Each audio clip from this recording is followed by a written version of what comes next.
Assalamualaikum warahmatullahi wabarakatuh. Kembali lagi di cerita horor yang pada episode kali ini merupakan cerita tentang misteri gelang kaki. Cerita ini diangkat dari tweet yang dituliskan oleh Lely Roshida.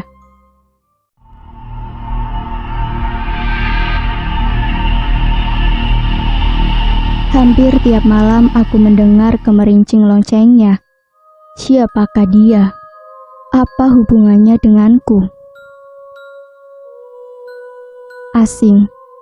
Itulah yang kurasakan saat ini. Aku memandang ranjang besi yang tertutup kelambu ini bersama lamunanku. Aku gadis kota yang terpaksa harus tinggal di desa dengan segala keheningannya. Orang bilang tidur itu mudah. Tinggal pejamkan mata saja. Tapi nyatanya bagiku ini sulit. Ditambah lagi decitan suara bambu yang bergesekan dan gaungan suara binatang malam yang beradu, seakan menjadi backsound kengerian suasana malam ini. Meskipun hati sudah lelah, tapi mata tidak begitu. Ingin keluar kamar, tapi mau apa? Aku hanyalah orang baru di rumah ini. Tak mungkin seenaknya saja seperti di rumah sendiri. Aku rindu suasana rumahku. Rindu hingar-bingar keadaan kota yang meski malam hari tetap ramai dan sibuk. Berbeda sekali di sini. Bahkan setelah Isya, tak kutemukan suara anak-anak kecil yang bermain atau berlarian di depan rumah. Semua rumah ditutup dan lampu-lampu dipadamkan, seperti sudah siap menikmati sepanjang malam di dalam saja. Aku, yang sedari kecil hidup di suasana kota, menjadi suntuk dan malas dengan keadaan ini. Biasanya setelah Isya, aku dan teman-teman sekolah SMA-ku nongkrong di kafe, taman atau bahkan rumah-rumah kawan hingga larut malam.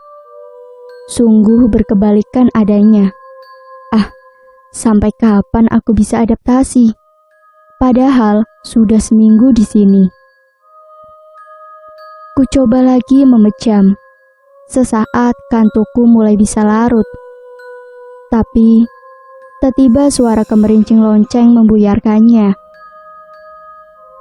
Siapa yang bermain lonceng malam begini? Kurasa di rumah ini tak ada anak kecil, atau mungkin lonceng kuda atau sapi. Seingatku nenek tak punya kuda, dan kandang sapinya berada jauh di belakang rumah. Tak kuhiraukan, ku coba kembali terlelap, tetapi rincingan suara lonceng semakin keras dan memekakkan telinga. Ih, ganggu aja sih, siapa sih? Runtuhku dalam hati sendiri kesal. Ku coba beranjak dari kasur untuk mencari tahu. Ku sibak tirai kamar yang menutupi ranjang. Ya, kamarku masih seperti kamar orang-orang dulu, dikelilingi tirai tipis agar tak diganggu nyamuk. Maklum ini adalah desa. Nyamuk di sini gigitannya lebih kuat dari vampir dan jelas tak ada AC. Ku tarik pelan gagang pintu kamar. Perlahan, ku edarkan pandangan menelisik keadaan. Meski dengan cahaya remang-remang, aku bisa menemukan sosok wanita terduduk di lantai depan TV. Siapa dia? Ia memakai gaun tidur lusuh berwarna pink. Jelas itu bukan nenek. Dia terlihat sebaya denganku. Apa aku salah lihat? Siapa kamu? Tanyaku setengah berbisik, takut membangunkan nenek dan bude. Ia masih dengan posisi awal. Dia menunduk dengan rambut menjuntai menutupi wajahnya. Melihat ia tak menggubris, aku mulai bergidik ngeri. Detik itu juga, Hawa panas mulai menjalari tubuh, memaksa bulu kuduk berdiri sendiri. Segera ku tarik kembali gagang pintu mencoba menutupnya.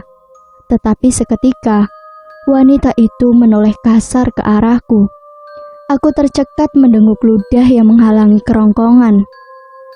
Tangan dan kaki mulai gemetar tak tentu, seperti tak ada tenaga untuk bergerak. Kulihat dia mulai menyeret tubuhnya mendekat. Dengan tangannya ia beranjak.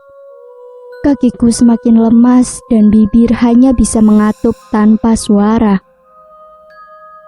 Kemerincing lonceng di kakinya semakin menderu. Aku benar-benar lemas, pucat dan takut. Aku pingsan. Sinar mentari yang hangat membangunkanku. Aku terbangun dengan mengercap-ngercapkan mata karena silau. Jendela kamar sudah terbuka sempurna, memaksa cahaya pagi menerobos dinginnya kamarku. Ku bangunkan tubuh dan duduk di atas kasur, memandang alam luar. "Sudah bangun, Fa?" sapa Nenek Jamilah, sembari membawakan teh hangat di tangannya.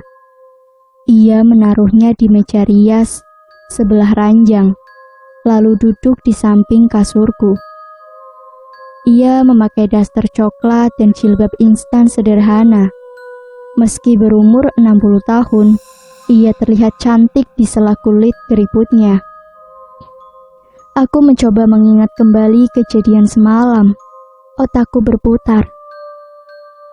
Tadi subuh, nenek menemukanmu tertidur di depan pintu. "Kenapa?" tanya nenek seketika. "Aku pingsan, Nek. Semalam aku mengalami kejadian aneh." "Jelasku." Nenek terlihat mengercit ingin tahu. "Aku seperti melihat seorang gadis di ruang tengah." Tambahku menjelaskan. Kulihat nenek sedikit melotot kaget. "Ah, mungkin kamu bermimpi. Mana ada gadis di rumah ini selain kamu, Diva?" Aku menggeleng. Gambaran itu masih terlihat jelas di pikiranku. Mana mungkin aku bermimpi apalagi berimajinasi. Jelas, aku pingsan di depan pintu semalam. Aku yakin ini nyata. "Bu, Ibu, sini Bu." Suara serak wanita parubaya memanggil nenek. Ia adalah budeku, Bude Risma, kakak perempuan dari almarhum ayahku. Sudah setahun ini beliau hanya berbaring di atas kasur, sebab serangan jantung yang mengakibatkan stroke. Suami dan anak-anaknya dengan tega meninggalkannya begitu saja, dan kini hanya nenek tempatnya bernaung. Segera Nenek Jamilah meninggalkanku menuju panggilan Bude. Sungguh sama nasibku kini dengan Bude Risma. Kami sendiri sebatang kara tanpa keluarga. Beruntung kami masih punya Nenek Jamilah yang masih sehat. Meski usianya sudah sepuh, tapi semangatnya begitu tinggi. Ayah dan ibuku mengalami kecelakaan 10 hari yang lalu sepulang dari syuting. Ya, ibuku adalah seorang aktris sinetron kejar tayang, dan ayahku manajernya. Mereka mengalami kejadian naas di jalan dekat rumah nenek. Entah apa yang terjadi. Menurut saksi mata, sebelum kecelakaan tunggal itu terjadi, terlihat ayah dan ibu menjerit histeris menatap jalanan hingga akhirnya mereka menabrak bahu jalan yang membuat mobilnya ringsek sempurna dan terbakar, menewaskan kedua orang tuaku saat itu juga. Karena aku anak tunggal dan tak punya sanak keluarga di kota, aku pun diboyong nenek ke desa ini untuk tinggal bersamanya dan Bude yang sedang sakit. Awalnya aku menolak, tapi tak ada pilihan. Akhirnya aku setuju dan pasrah saja. Ku beranjak dari kasur dan mengikuti nenek ke kamar Bude Risma. Letak kamarnya bersebelahan dengan kamarku. Saat berada di depan pintu, sudah tercium aroma pesing menyelimuti. Aku sedikit mual, tapi kutahan saja. Bude menatapku tersenyum. "Maaf ya, Dev, Bude ngompol," kata Bude kepadaku. Terlihat, nenek sedikit memukul kaki Bude yang dibersihkannya. "Dev siapa? Ini Diva, Bude," kataku menjelaskan. Kulirik nenek yang memandang Bude geram. "Oh iya, maaf Diva, pikiran Bude akhir-akhir ini agak bingung, sampai lupa sama ponakan sendiri," jelasnya terbata-bata. Kulihat lagi nenek yang akhirnya tersenyum menyungging, seperti menutupi sesuatu. "Kamu mandi dulu, Nduk. Hari ini kamu sudah mulai masuk sekolah. Nanti Leudin yang antar kamu," kata nenek sembari terus mengelap Bude. "Nggih, Nek, Diva siap-siap." Aku pun pergi untuk membersihkan diri. Leudin sudah menunggu di depan gazebo rumah. Sambil menyesap rokok, ia menantiku. Ia adalah tetangga kami. Umurnya sekitar 27 tahunan. Masih bujang. Kulitnya sawo matang, lebih ke hitam. Tubuhnya tipis jangkung, tapi otot-ototnya mengkal tak dipaksa, seperti diasah oleh nasib. Maklum, orang desa sudah terbiasa hidup keras sejak kecil.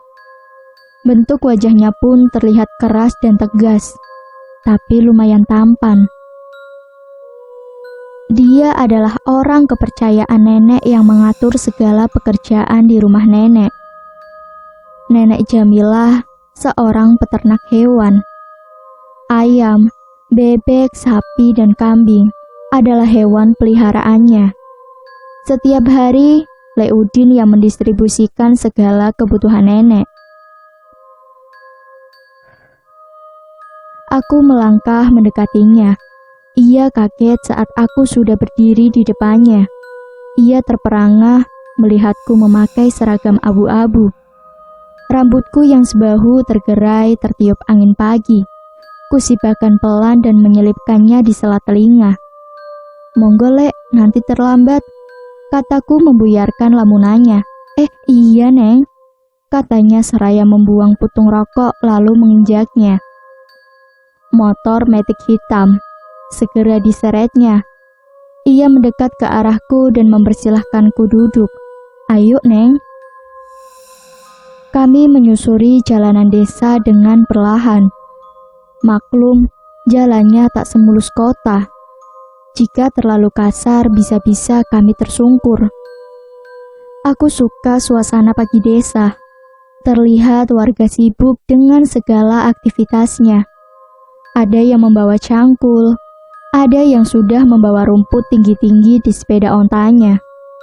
Banyak pula ibu-ibu yang membawa keranjang belanjaan. Tukang-tukang sayur tergelak bersama ibu-ibu di pertigaan gang. Ada anak-anak yang berlarian di pinggir-pinggir sawah. Sungguh suasana yang menenangkan. Ditambah dinginnya udara alami yang tak pernah kurasakan saat aku di kota dulu. Orang-orangnya begitu ramah. Terlihat mulai kami berangkat sampai ke sekolah, Leudin tak hentinya disapa orang di sepanjang jalan. Aku hanya bisa mengangguk dan tersenyum untuk membalas sapaan mereka. Sesampainya di sekolah, aku celingukan. Bingung harus apa dan kemana. Leudin yang melihatku begitu segera memanggil seorang gadis SMA. Ia melambaikan tangan lalu mendekat. Kulihat nama sekolah di lengan kanannya.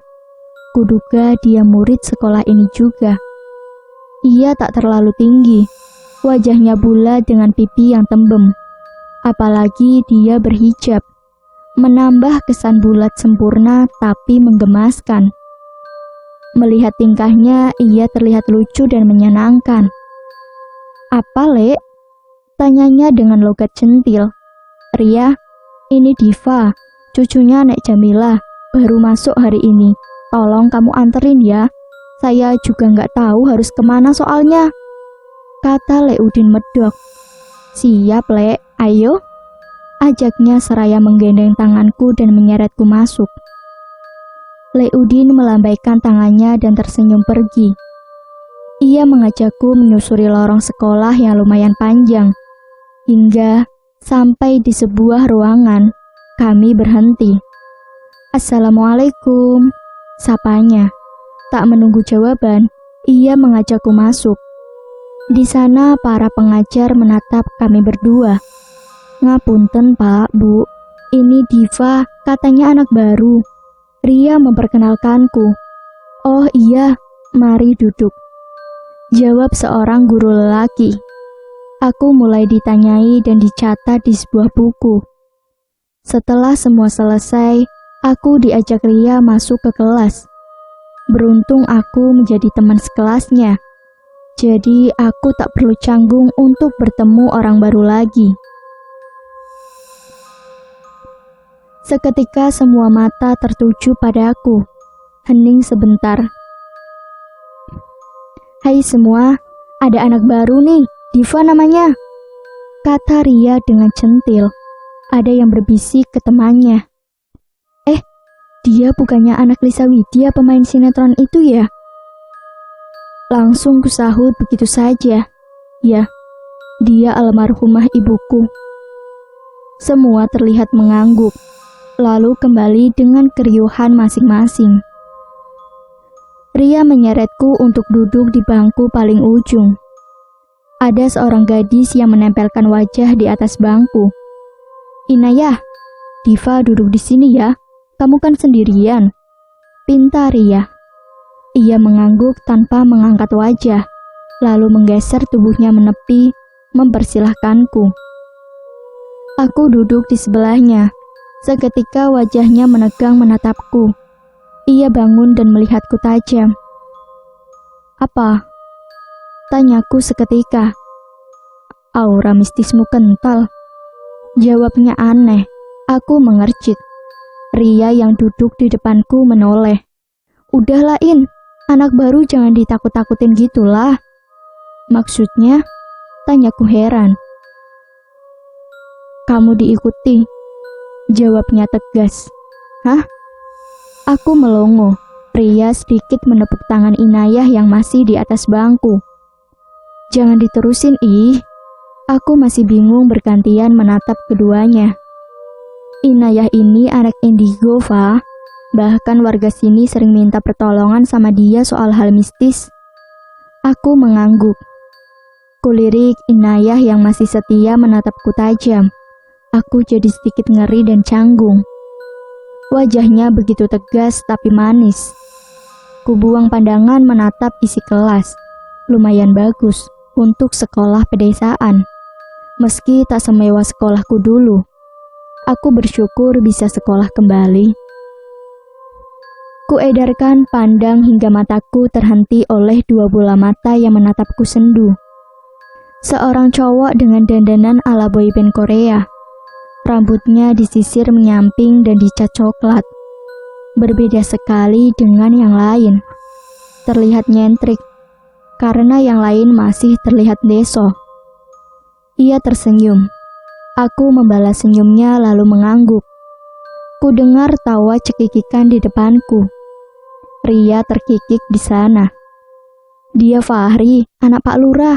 Gak gampang loh dia sama cewek. Kayaknya kamu udah dikodein tuh. Lagi-lagi ia terkikik. Apaan sih? Jawabku sambil memutar bola mata malas. Sepulang sekolah, aku diajak pulang bareng Ria. Karena ternyata rumah kami tetanggaan. Hanya terpaut 4 rumah saja. Di jalan kami berpapasan dengan Leudin. Dia segera berbelok karena melihatku dibonceng Ria. Kalau gitu saya pamit ke toko ya Neng Diva. Tolong bilang ke Nek Jamilah. Teriaknya di atas motor. Iya Le. Jawabku tak kalah kencang. Aku diturunkan Ria tepat di depan rumah. Di sana ada nenek yang menuntun Bude di atas kursi roda. Mereka menatapku. Assalamualaikum. Salamku sembari mencium tangan nenek dan bude bergantian. Waalaikumsalam. Udin mana? Tanya nenek. Pamit ke toko katanya, Nek. Jawabku lugas. Oh, jawabnya begitu saja. Nanti sore bantuin nenek ambil telur di kandang ya, biar besok pagi bisa diantar Le Udin. Pintanya. Nggih, Nek. Diva masuk dulu. Izinku berpamitan masuk. Sore ini aku menepati janji ke nenek untuk membantunya mengumpulkan telur ayam dan bebek. Sudah seminggu ini aku mulai terbiasa, meski awalnya aku mual muntah sih. Maklum, anak kota. Tak perlu lagi menunggu nenek dan Le Udin. Aku sudah sigap dan cekatan. Tak terasa, waktu hampir surup senja, sudah terkumpul 5 kerat telur di sana. Tinggal kerat terakhir. Aku masuk ke kandang yang letaknya paling ujung.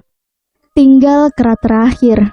Aku masuk ke kandang yang letaknya paling ujung, bersebelahan dengan suatu ruangan tertutup.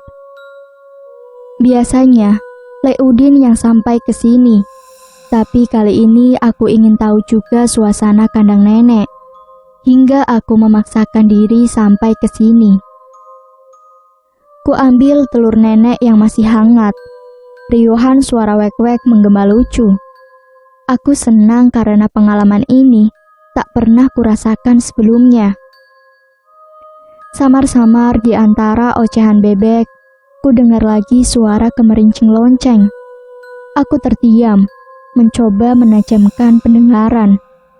Ku ikuti asal suara yang berujung di ruangan tertutup itu. Perlahan aku mendekat, lalu menempelkan telinga di pintu yang mulai lapuk. Semakin jelas dan tajam terasa. Jantungku mulai berpacu antara penasaran dan takut. Tanganku mulai meraih handle pintu yang karatan. Hingga saat aku mulai mengayun, tiba-tiba suara nenek menghentikanku. Diva, kamu ngapain di situ? Aku membalik badan menatapnya. Aku dengar suara lonceng, Nek. Dari sini. Ku tunjuk pintu itu. Itu gudang, Dok. Gak ada siapa-siapa di sana. Ayo balik, sudah mau maghrib. Tapi segera nenek mendekat dan menyahut tanganku. Tanpa jijik ia menarik tanganku yang masih berlumuran tai bebek. Dengan terpaksa aku menurutinya masuk rumah. Hari berganti petang. Aku benci malam hari. Tidak seindah pagi yang ramah dan ramai. Selalu seperti ini. Bahkan suara detik jam serasa cambuk bagiku. Aku memiringkan badan ke kanan lalu menutup diri dengan selimut. Lagi-lagi, suara lonceng kaki itu mengagetkanku. Kututup telinga dan mencoba tak menghiraukan. Tapi sia-sia. Kurasakan suara itu semakin mendekat ke arahku. Meski angin malam dingin menyelimuti, tapi tak bisa menahan luruhan keringat yang terus mengucur. Degupan jantung layaknya genderang perang. Sekuat mungkin aku berusaha melawan ketakutan. Saat itu pula, samar-samar kulihat penampakan sosok gadis malam itu di balik tirai ranjang. Aku terdiam, hampir lupa caranya bernafas. Dengan kasar aku membuang nafas berat dan mencoba berusaha. Nek, nenek. Lirih aku memanggil, bukan bermaksud berbisik tapi lidah terasa keluh. Ingin ku beranjak tapi tubuh begitu kaku. Perlahan, sosok itu menyeret kakinya yang bergemerincing mendekat. Badanku gemetar tak karuan, mata terus terfokus padanya. Saat tinggal beberapa langkah, entah mendapat kekuatan dari mana, tiba-tiba aku bisa berteriak. Nenek, tolong! Suara langkah kaki berlari mendekat, lalu dengan kasar membuka paksa pintu kamar. Seketika itu pula, sosok itu menghilang. Nenek menyibak tirai ranjangku dan menemukanku meringkuk menahan takut. Kulihat ia membawa sapu lidi kecil di tangannya. Mungkin jaga-jaga buat senjata, pikirku. Ada apa, Nduk? Tanya nenek cemas. Gadis itu lagi, Nek. Dia datang lagi, kataku sambil menahan tangis. Segera nenek naik ke atas kasur dan merebahkan diri di sampingku. Ia mengelus rambutku pelan. Sudah, tenang ya. Kamu tidur sekarang. Nenek temani kamu di sini. Aku mengangguk. Aku mulai merasakan ketenangan dan bisa terlelap dengan menggenggam tangan nenek sampai pagi tanpa ada lagi gangguan. Subuh, aku dikagetkan suara teriakan Bude Risma dari kamar sebelah. Kulihat nenek sudah tak ada di sampingku, hanya meninggalkan sapu lidi di sisiku. Bu, ibu, teriaknya lagi. Dengan setengah malas, aku berdiri menghampirinya. Kutemukan dia sudah terduduk di lantai. Diva, tolong Bude, pintanya sembari merentangkan tangan. Kupapah dia berdiri dengan susah payah, karena kakinya yang lumpuh tak mampu menopang. Bude ngapain kok sampai jatuh? Tanyaku saat sudah bisa menelonjorkannya di atas kasur. Tadi Bude diajak Devi, tiba-tiba saja Bude melangkah dari kasur tanpa sadar. Jawabnya. Devi? Devi siapa? Tanyaku penasaran. Tiba-tiba nenek datang dari musola masih lengkap dengan mukena putihnya, membuatku berjingkat kaget. Astagfirullah, teriakku. Nenek melotot. Kamu ini kenapa? Lihat nenek kayak lihat setan saja, ujar nenek seketika. Ku elus dadaku dan membuang nafas. Bude tertawa meledek. Sudah sana mandi, sholat terus siap-siap sekolah, suruh nenek memaksa. Sebenarnya aku masih menunggu jawaban dari Bude tentang Diva. Akan tetapi, mungkin belum tepat. Nanti pasti akan aku tanyakan kembali. Pagi ini seperti kemarin, Leudin sudah bersiap mengantarku ke tempat menuntut ilmu. Sebenarnya aku bisa bermotor sendiri. Dulu aku juga apa-apa sendiri. Tapi di sini nenek melarangku. Mungkin takut aku jadi suka keluyuran atau mengapa, aku juga tak tahu. Sesampainya di gedung pendidikan itu, Leudin segera berpamitan. Aku mengangguk dan membiarkannya berlalu. Suara cempreng Ria seketika menyeruak. Diva! Teriaknya di antara kerumunan siswa. Ia berlari kecil menghampiriku. Tadi aku susul kamu ke rumah, kamunya udah berangkat. Aku tersenyum. Kamu kayak Tuan Putri saja, ada bodyguardnya. Itu Leudin, katanya meringis. Aku menyenggol bahunya sembari berdecak. Lalu kami berjalan menuju kelas. Di kelas, Inaya sudah ada di bangku seperti kemarin. Saat masuk, ia menatapku tajam. Lama-lama aku bisa mati tegang ditatapnya seperti itu. Kata Ria, dia memang terkenal misterius. Jarang tertawa dan begitu dingin. Makanya dia susah punya teman. Segera aku duduk dengan canggung di sebelahnya. Masih diganggu? Tanyanya tiba-tiba. Aku meliriknya. Bagaimana mungkin ia tahu? Ku balas dengan anggukan. Bisa bantu enggak? Tanyaku berbalik. Ia mengangguk lalu menggeleng. Aku melotot. Apa maksudnya? Aku hanya bisa melihat dari sudut pandangmu saja, tak lebih.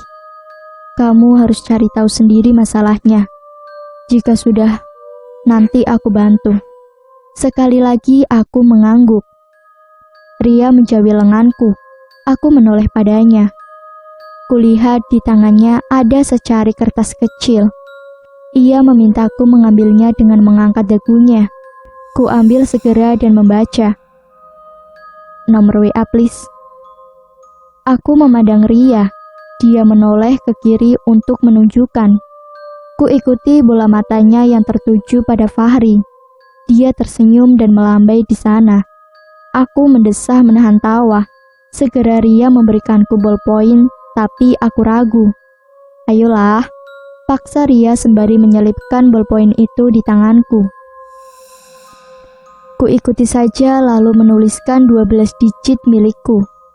Ria berdiri girang, lalu secepat kilat memberikannya pada Fahri. Tiba-tiba hatiku berasa tak karuan. Entah ini perasaan apa. Yang ku tahu, bibirku melengkungkan senyuman terindah kala Fahri memandangku dari sana. Ia mengucap 2 buah kata yang bisa kubaca lewat bibirnya. Terima kasih. Sepulang sekolah, aku merebahkan diri di kasur. Mengingat kejadian tadi pagi, tak terasa itu membuatku senyum-senyum sendiri. Aku merasakan panas di sekitar pipiku.